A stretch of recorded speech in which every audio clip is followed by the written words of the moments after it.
दोस्तों नमस्कार। जैसा कि आप लोग समझ पा रहे हैं कि जो इको गार्डन में आज जो प्रोटेस्ट चल रहा है,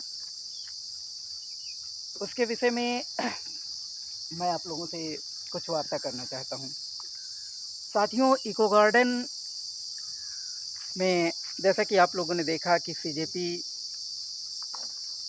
के फाउंडर अभिजीत दीप के जी का आगमन हुआ और आपने देखा कि विवेक सर का आगमन हुआ। तो उसमें आपने पाया कि आपने निष्कर्ष ये पाया कि जो दीपके जी हैं वो चाहते हैं कि जो धर्मेंद्र प्रधान जी हैं शिक्षा मंत्री, उनका रिज़ाइन चाहते हैं और वो रिज़ाइन भी उनकी स्पष्टपूर्ण मांग है, जो कि बहुत ही देखा जाए तो युवाओं के हित में है।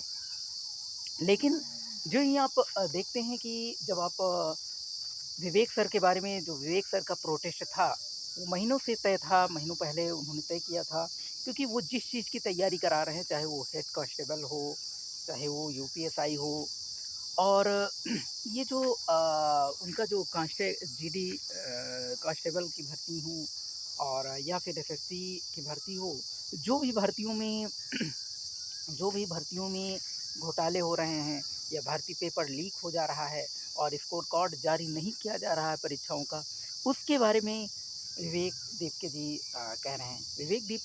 विवेक सर ने कहा, विवेक सर ने जो ये बात उठाई कि जो हमारे मुद्दों पर बात करेगा, वो आए हमारा समर्थन करे, वो अच्छी बात है और जिसके लिए मैं प्रोटेस्ट कर रहा हूँ, वो मुद्दे होने चाहिए। चाहे वो अगर वो प्रोटेस्ट कर रहे हैं, तो कोई हमारे समर्थन में आया है तो उसका मोस्ट वेलकम है और ये हालाँकि बात सही भी है कि अगर उनका प्रोटेस्ट महीनों पहले तैयार था और उन्होंने उस मुद्दे को लेकर के जो आवाज़ उठाई थी, आपने देखा कि परसों विवेक सर डिटेन किए गए और पुलिस के द्वारा डिटेन किए गए। हालाँकि जब उन्होंने कहा कि मैं शांतिपूर्ण मार्च करूँगा और ये जो मुद्दे हैं बिल्कुल शांतिपूर्ण तरीके से होंगे और इस नतीजे पर पहुँचे कि जो है मुझे डिटेन ना किया जाए और मैं जो है वहाँ पहुँचूँ, वहाँ बच्चों की आवाज़ बन सकूँ, उनकी प्रेरणा बन सकूँ और ये मुद्दा बिल्कुल शांतिपूर्ण प्रोटेस्ट किया जाएगा मेरे द्वारा।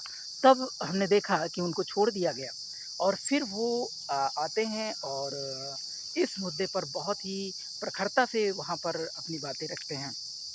हाँ, अभिजीत दीप के का भी आगमन हुआ, उनके समर्थक भी आए और उन्होंने भी अपने मुद्दों पर बातचीत उठाई। अभिजीत दीप के जी का जो प्रोटेस्ट था, उनको उनका ये कहना है अभिजीत दीप के जी का कि जो हमारे संज्ञान में जो चीज़ें हैं कि मतलब बहुत सारे पेपर लीक हो रहे हैं, बहुत सारे युवा जो है बहुत परेशान हैं, चाहे वो नीट का पेपर हो जो लीक हुआ और चाहे वो सीयूटी का पेपर हो, अन्य बहुत सारे पेपर जो लीक हुए, अन्य बहुत सारे पेपर जो घोटाले हो रहे हैं।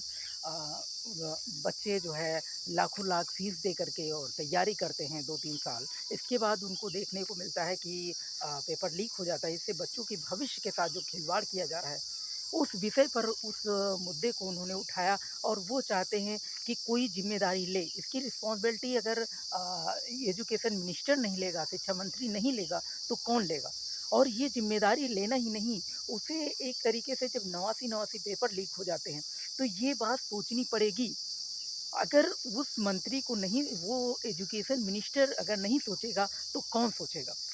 और इसकी रिस्पॉन्सिबिलिटी वो एक बार प्रेस कॉन्फ्रेंस में भी नहीं आ पा रहा है, सभी बच्चों के सामने नहीं आ पा रहा है, परीक्षार्थियों के सामने अपना बयान नहीं दे पा रहा है, तो मतलब क्या है?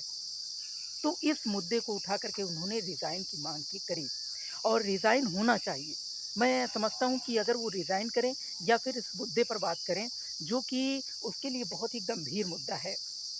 ये सीजेपी वाला मुद्दा बहुत ही गंभीर मुद्दा है जो वो मांग रख रहे हैं।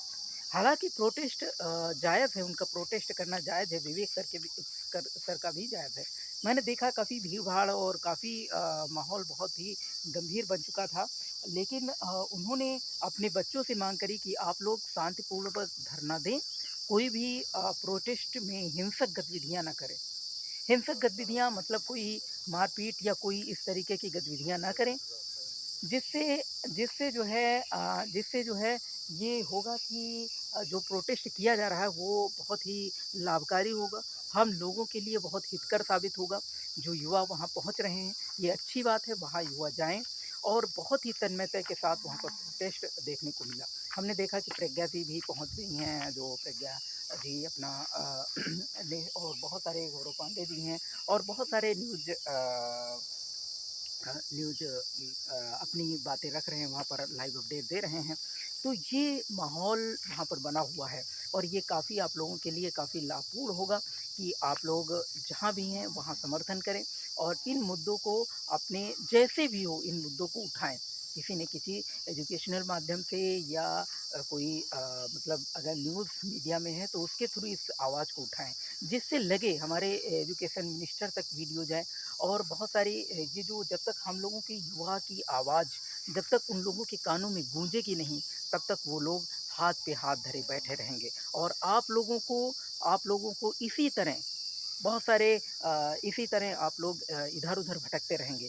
आपकी युवा पीढ़ी, आपकी युवा लाइफ़ के साथ एक तरीके से अगर देखा जाए तो ये खिलवाड़ ही है, गवर्नमेंट के द्वारा। सीधा-सीधा ये प्रहार है, आप लोग प्रोटेस्ट करें और ये बहुत अच्छी बात है कि मैंने देखा कि ये प्रोटेस्ट बहुत ही बेहद तरीके से, प्रबलकारी तरीके से सुबह मॉर्निंग से ही शुरू हो गया था, लेकिन हमारे विवेक सर जो कि काफ़ी देर में आए और उनको डिटेन किया गया था। लेकिन हम आ चुके हैं, अपनी बातें तन्मयता से रख रहे हैं, आप लोग भी उसका कोऑपरेट करें। और साथियों मैं अपडेट फिर आपको दूँगा, इसी तरह जो भी वहाँ पर होगा। जय हिंद, जय भारत।